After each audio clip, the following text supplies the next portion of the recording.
Let's build a final lineup for the Super Bowl, and mainly the thought process behind it, some modifications off of that, but let's get those final lineups in. Let's do it. Not now, beautiful people, but right now. Alrighty, you beautiful fellas out there. Hey, let's get into this, and let's do a couple of different things here. There's a couple of captains that I really like, and I want to kind of talk through the lineup construction for those captains to get different, to leave money on the table. And let's start it off with, look, the most cliche captain who's probably in the captain spot. He's going to come in. My guess is somewhere around 15 to 20% owned. That's Cooper Kupp. I'm going to try to not play Cooper Kupp there, but there is no avoiding the fact that Cooper Kupp is likely to be the only player on the slate, maybe one or two other players factoring the matchup, but one of the only players on the slate to go out there and drop a 30 to 40 burger that nobody can overcome. And I'm not going out of my way to play Cooper Kupp, but let's just build through this scenario where Kupp is the captain, as he basically has been every single time that says this team is on a showdown slate, and normally he's $13,000 and now he's only $11,600. I say only lightly, but it doesn't take as much for him to pay off now. So if we go Cooper Kupp, there's a player that in each price range it's a little bit different, but there is a player that is going to go dramatically under-owned here, and all of the narratives you're going to be seeing this week, including my breakdown, right? We had our final picks breakdown. We talked through every single player's matchup, every single player's situation, some of their projections. You can check that out. It went up on Tuesday of this week of Super Bowl week. But the player, now that we're finalizing some things and getting some updated ownership and projections, you can track that down below on my Patreon. That player's name is Joe Mixon. Mixon is one of the players that is not in the $10,000 range, and I don't think he should be, but guys like Stafford, Burrow, and Chase, I don't think there should be this big of a gap in the pricing, right? I don't think it should be 1,000 plus between Mixon and the quarterbacks, especially when you consider the fact that Mixon is likely to see an 85 to 90% opportunity share, meaning targets and touches in this game. So Mixon seems to be early on the one guy up here, right? When you have Cooper Kupp up here, he's in the lineup right now, so he's not there. But when you have Kupp, when you have Stafford, Burrow, Chase, he's the one guy, as the only guy in the $9,000 range that people are jumping over. You have Odell coming off of his best game in years, in literally years, not just weeks, not just months, but years. He's cheaper, right? You have T. Higgins, who continues to dominate this season in terms of having a higher target rate than Jamar Chase, and he's cheap, right? So now you start to get down here, and people are like, why would I go to Mixon when I can just go up a little bit more to Chase or save on some of these other receivers? And it makes sense, but that's giving us some opportunity. So Joe Mixon is one of these expensive players that I'm looking at that, yeah, on paper, just like everybody else this week, I don't love, but when I start to think about, okay, nobody else is playing him, where are there ways that he can succeed? Yeah, they're slight underdogs. Yeah, they're facing a really good defensive line, but Joe Mixon is involved in the passing game. I personally don't see him having a 5-reception game, but can he get involved in the passing game? Can he be involved from a screen standpoint? Are there ways for that to work? Yeah, sure, there are. And can he see 15 to 16 carries on the ground? Yeah, his projection right now is to see somewhere around 16.5 to 17 carries on the ground in this game. They want to run to stabilize the blitz, to neutralize the pressure on Joe Burrow. They're going to have to run. So Joe Mixon is somebody that, for leverage-wise, makes a lot of sense in my opinion, because if people are going to play Cooper Kupp, their first priority is going to be to get one of these quarterbacks, either stack him with Matthew Stafford or start to build a stack on the opposite side. If our first priority is to say, okay, let's start with Joe Mixon, now you start to become a more unique build. Let's hope Joe Mixon has a 1 to 2 touchdown game, and that's where you can even start to put him in the captain spot. So we put Joe Mixon in there, and this is a Cooper Kupp build. We'll do another build after this that I like as well. After you go there, now we need to save some money. We only have, let's see, $5,700. Like, you're going to need to find some value. There's no dirt cheap value on this slate, as we've talked about in some videos, but I still want to leave at least $1,000. I'm really looking to leave $2,000 plus as long as I like my lineup on every slate, because I'm not trying to win the Millie Maker and split it with 1,000 people and only bring home, I don't know, 20 grand. 20 grand's a lot of money, sure, but if you want to win 20 grand, don't play this Millie Maker contest where you have to beat 1 million people to win, right? Don't play that. Play another contest that has 20 grand at the first with a lot less people to increase your odds. You want to maximize your payout based on your odds, and splitting it 1,000 ways is maybe the worst contest you can ever enter, right? So we want to leave some money on the table. As I scroll down here, I'm going to just kind of take a brief swipe past these guys above the $6,000. We'll get below the backup quarterbacks here. Tyler Boyd has been a fan favorite of, and really a fan favorite meaning me, I am the fan. I have not liked him all postseason. That has worked out for us in very big ways. He has not done much this entire postseason. But this is a totally different matchup, as I've said, like a broken record all week long. I like Tyler Boyd on underneath routes, on the quick outs, especially if CJ Uzomah is not able to play, who right now is battling an injury on his knee, I believe, or is it his shoulder? MCL. So he is battling an MCL. So that is something that Tyler Boyd can take advantage of. Even if CJ Uzomah is in, Boyd on underneath routes versus a too high safety makes sense from a zone defense standpoint. So we put him in there. We still need to find some sort of value. It's likely to come because what do we say in the final picks video? If you're trying to take darts at these value plays in this slate, I mean, good luck to you. It's probably going to take a punter or kickoff return for a touchdown from like a Brandon Powell who plays on special teams. Buddy Howell plays on special teams. I'm not playing those dudes. Mike Thomas of the Bengals, not the Saints. The Michael, right? Mike Thomas is somebody that ran 2 routes last week. Taylor ran 1 route last week, so there's nobody really down here. Like, the only guy down here would be Ben Skowronek, and I don't even want to go to him. I know he ran 10 routes last week. I know he dropped a touchdown basically recently, so I don't even want to go to him, because if Tyler Higbee is able to play, he's probably going to see a lot less routes as he ran as sort of a tight end. Darrell Henderson is trending to play. No final news on that. Samaje Perine will be a popular option because he's actually somebody who will go out there and play 20 to 30% of the snaps, but will only lead to 2 to 3 to 4 touches. So I start to get to the kickers and the defenses here. I already told you, like, if I'm going kicker, I'm going to go to McPherson. I mean, they're settling for field goals. They trust in him. They don't want to leave those points on the board because he just does not miss. He's averaging over 2 made field goals per game. And then the Rams defense for what they're going to bring pressure-wise. So let's put the Rams defense in here. We get Rams defense. That allows us to save a lot of money. We now have $7,100 available. Let's see if we can do this now. I want to go back up here to T. Higgins. T. Higgins is $7,600, sure, but we have $6,600 left, which I want to leave at least $1,000, ideally $2,000 plus on the table in some of these lineups. So you get a Cup, you get a Mixon. We don't have a quarterback. Notice that. That is the big thing to notice here. I am building this lineup actively to not have a quarterback. If you're having Cup in the captain spot, you need to get unique somewhere. How do you do that? Leave money on the table. Don't put a quarterback in the lineup. Quarterbacks are going to be in 70 to 80% of the lineups. Matthew Stafford is going to be 55% owned. Joe Burrow is going to be 50% owned. Some of those lineups will have both of them. They're going to be in 80+% of the lineups. The moment you don't put one of those quarterbacks in your lineup and you leave money on the table, you're becoming very, very unique. So this is an active thought on my end. It's not, oh, but Sal, you don't have a quarterback in there. You're so dumb. No. I'm actively doing that for a game theory edge. If I want to play Cooper Kupp in the captain spot, not only do I have to leave money on the table, I have to also make my lineup unique. I have to think of a weird and wacky game script that can happen here. And I mean, that weird and wacky game script can just be a lower scoring game where, look, the Rams are finally going to have an ability to run the ball in this game. They might have Darrell Henderson back. They might have 3 running backs. They're going to be able to get pressure on Cincinnati, who might not be able to move the ball. If it is a low scoring, weird and wacky game, well, Rams defense can put up some points. Well, Joe Mixon, maybe he's finding the end zone, so that's taking away from Joe Burrow, and then you just can't fit Stafford in this lineup. Even if Stafford goes for 18 points, it's not going to be enough to fit in this lineup. Just look back at the last time the Rams were in the Super Bowl against the Patriots. No quarterback. I don't believe a quarterback was needed in that when Julian Edelman was the captain because he just ended up getting enough yards, right? Enough yards. Defense, kickers, those guys were in play. And that build that we're talking about, it might actually lead us to go to a kicker over a defense, because if there's more field goals in this one, now you're starting to get up to the range where maybe a kicker is going for 10 plus points. Can the defense top that? But if you have 6,600 to finish out this lineup, yeah, K-Makers is okay. He's dealing with a shoulder injury, doesn't feel great, but he's not somebody that I want to go to at 6,600 left and leave $200 on the table. So you start to go down. Van Jefferson, that would leave $1,400. That's not bad. But we have Kupp in the captain spot. If you put Jefferson in there, it's not bad. It's not bad. I'll give you that. This is where I'd probably go to. I'm probably going to finish it up with a tight end. Now, if you go to a kicker, you'll be really unique. You'll leave a lot of money. You cap your ceiling, of course, but you play into the game script of a low-scoring game. Tyler Higbee would have been doubtful, they're saying.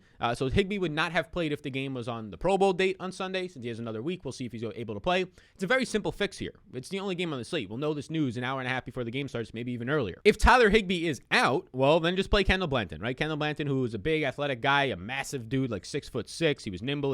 They factored him in on big plays in that game against San Francisco on screens, right? Play action screens. So whichever one of these Rams tight ends you can go to if you want to. You can go to Uzomah if he's able to play. I would not really want to go to Drew Sample. I can see like a red zone touchdown from Sample, but not much after that. You can go to Uzomah, but then you're starting to get 3 Rams pass catchers and Joe Mixon. So once you start to have 4 pass catchers from the same team, or 4 players and 3 being pass catchers, then it's really hard to see this lineup paying off without Joe Burrow. Like, how are all 3 of them getting there via touchdowns and yards, and Joe Burrow is not in this lineup? So that leads me to go then to whichever one of these tight ends plays. So whether if it's Higbee, good. If Higbee's active, yeah, I'm playing him over Kendall Blanton. If Higbee's out, well, then play Kendall Blanton. What do we have left over now?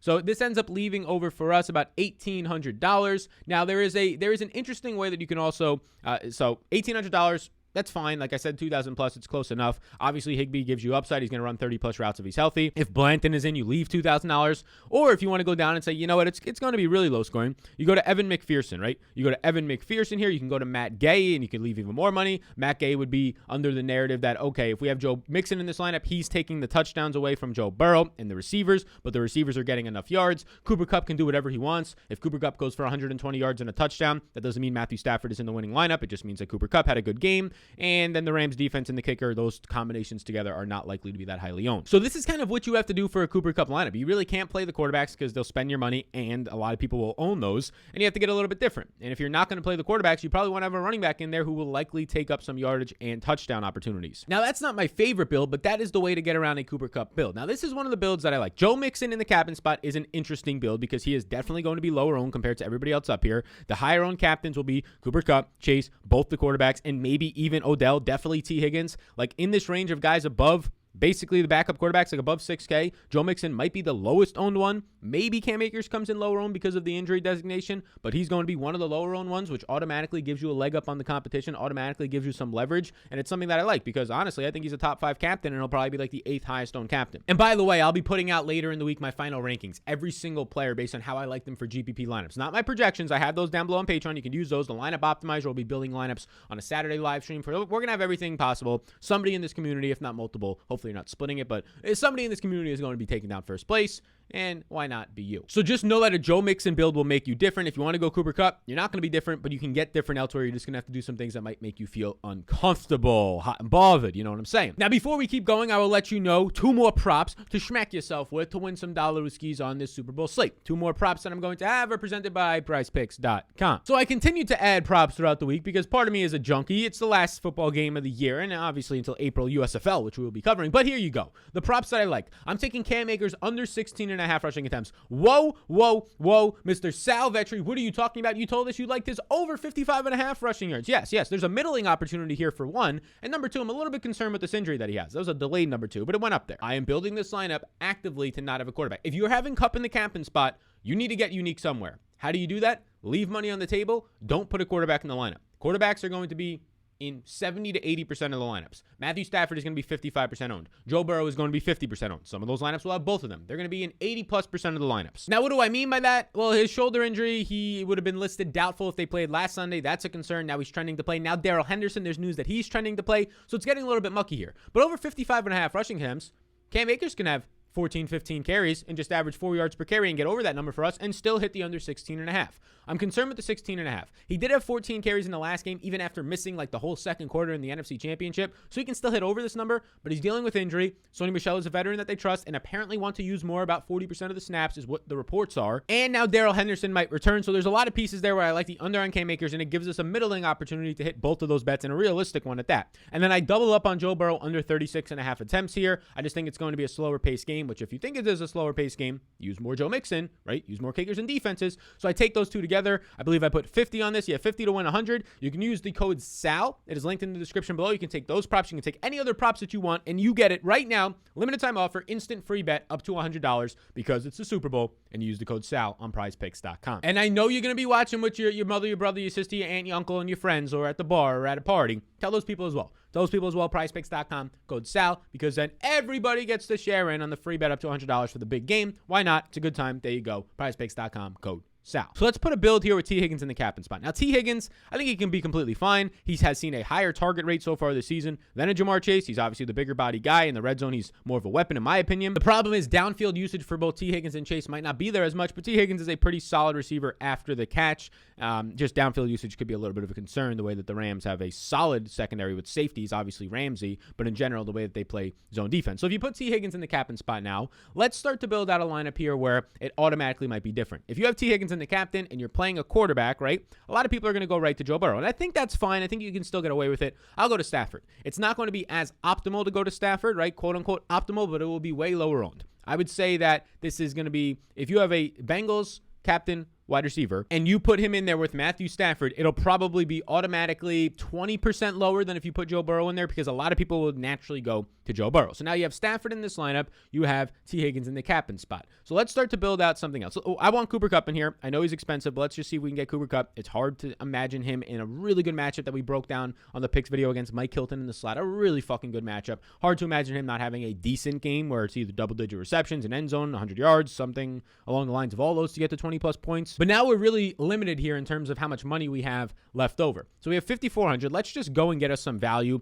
Let's go to, and T. Higgins in the captain spot. I want to say Evan McPherson, but it seems less likely to put Evan McPherson in there if T. Higgins needs to be the guy getting touchdowns, but it could just be T. Higgins is going to be going out there and having a 120-yard game on 6 catches, right? He doesn't need to have the touchdown, and if he does have the touchdown, there's still field goal opportunities. Putting Matt Gay in there can be a conflict of interest because Stafford, if you want him in there, you want touchdowns, not field goals. So let's end up going to, obviously the Rams defense is still in play. Not a lot of people will go captain other team with the Rams defense, and maybe that's what we can do. We'll just put Rams defense. I think Rams defense over McPherson is the way to get cheap. You have $6,400 left over now. Well, I remember the fan favorite is only $5,400. I'm memorizing his salary now. So if you get Tyler Boyd in there, and now this is a similar lineup that I built to end up winning. I ended up winning $30,000 and $70,000 earlier in the year. We talked about this on my first look lineup. $30,000 on the showdown slate, $70,000 on the showdown slate with this exact build. So this exact build that we're showing you right here, right now in this video, was the one that ended up allowing me to win $30,000, $70,000, $100,000 Rooskies combined on just 2 showdown slates this year. So let's use that again and win some dollar Rooskies. And that build is a captain with the other team's quarterback because less people own it, a high-end pass catcher from the other team, so Stafford plus Cup. Then you end up getting in there another receiver from the captain's team, which would be Tyler Boyd here. And the way that I closed those lineups out in the past was get another wide receiver to stack with your quarterback. So what is that? Or another pass catcher. So for $7,400, that can be a combination of guys now. We can go to Van Jefferson and leave $2,200 on the table. And this is really up to you at this point. You can go to Van Jefferson and leave that money on the table. You can go down to Tyler Higbee if he's in play, leave even more money on the table and have more red zone upside than a Van Jefferson. And that's probably the way that I'll go. And that leaves $2,600. Now, obviously, you can get a little bit different whether you want to go off of the Rams. Maybe you're really bold and want to go to a Samaje Perine. You want to go off of the Rams to the Bengals defense to one of the kickers. But this is the exact build that I did. And obviously, it's not going to hit every time. It doesn't. I've tried it other times and it hasn't hit, but I'm up a good amount. I'm up clearing over probably 80K with this type of build so far this year. Profit. Yeah, it's the captain, and you could swap this if you really wanted to get risky. You could put Tyler Boyd in the captain spot and Higgins in the flex and leave even more money. The problem there is that Tyler Boyd doesn't get much downfield usage. Odds are you need Tyler Boyd to have a 2-touchdown game to get in the captain spot, and if that starts to happen, if he's having multiple touchdowns and you're putting T. Higgins in the lineup, now you have to start to think, well, how is Joe Burrow not in this lineup, especially because Joe Burrow is cheaper than Stafford, but I already got 2 touchdowns from one of his receivers, right? That's probably the way Boyd pays off. He's not going to have a 120-yard game unless there's a blown coverage. So if you're putting Boyd in the captain spot, starts to become a situation where, okay, he survives on touchdowns, which means directly connected to Burrow, which means I have to start to think about that differently. Higgins, though, not surviving on multiple touchdowns. Higgins gets downfield usage. Higgins coming off of a 100-yard game, right? Higgins going for 6 catches, 100 yards. That's 20 DraftKings points. Even if he finds the end zone, you got 26 DraftKings points before the multiplier, 40 in the captain spot. And Joe Burrow might only have a pedestrian game of 240 yards and 1 or 2 touchdowns and not needed in your winning lineup. So here you go. These are the types of lineups that I like. And let me give you the final big takeaways, right? There'll be some more content throughout the week. We'll be live on Saturday and Sunday. Sunday, final thoughts. Get all your questions in. Saturday, building lineups on my optimizer that you can use down below. This is the final thought process. Leave money on the table. It's the easiest way to get different. The second you don't leave at least 500 to 1,000, probably 1,000 plus on the table, you're splitting. You're never winning the Million Maker. Oh, Mom, Dad, I'm playing in a contest. I can win $1 million. Oh, son. Oh, Jimmy. Little Jimmy, how much money you got on the table? Oh, I spent all my salary. You're never winning $1 million. Even if you win first place, you're splitting that 10,000 ways if you leave no money on the table. And you might be fine with that money that you get from it, but you, my friend, just got scammed. Literally scammed. If you were going to not leave money on the table, go play in a head-to-head. Go play in a different contest on DraftKings, not the Million Maker, because you're not getting paid out properly for what your actual odds are. And when you win first place, you need to maximize that because it does not happen often. So with that said, leave some money on the table and think about your lineup, right? Think about your lineup. You don't have to get crazy here. Don't be putting Samaje Perine and all these shitty guys together in a lineup, right? Don't. Think about your lineup. You can play good players and still have a good, unique lineup. Think about what you want to do and then think about that compared to what the field is going to do. You're not playing against the casino. This is not sports betting, right? You're playing against other people. You're playing against me. So come on. Hit me with your best fucking shot. Come on. Hey, you're playing against me. So you're playing against everybody out there. If that's the case, think about what they're going to do and find the most optimal way to not do that, right? And what they're doing might seem great. Find a way that you can exploit that. You know that they're doing that. Some of this information is telling you that. If you have my ownership projections, you know that. And there you go. So Super Bowl is here. We got more content throughout the week. We'll have free agency stuff, draft stuff, dynasty fantasy, all that type of stuff as well. Don't worry. We got a lot coming for you once Super Bowl's over. Don't worry. We got you. We're holding your hands right here. But I appreciate you tuning into this video. Our final lineups. Those are some lineup constructions. Those are some things that I like. Those are some little nuggets for you that I found after researching for a week and a half the Super Bowl so far. So you all rock. I will see you beautiful people in the next one. Use the code SAL on prizepicks.com. Tell everybody that you're at your party with for the Super Bowl. Shoot them the text. Share it in the DMs on whatever girl you're hitting on. Say, hey, you want a free bet of $200? I got you. She'll love you. She will say, oh my God, little Jimmy, you're the best. Thank you so much. How can I ever repay you? Now you're in. Now you're ready to rock. Now you're ready to roll. Thank you for tuning in today, everybody. I'll see you when I see you, gang. And I'll see you beautiful people in the next one.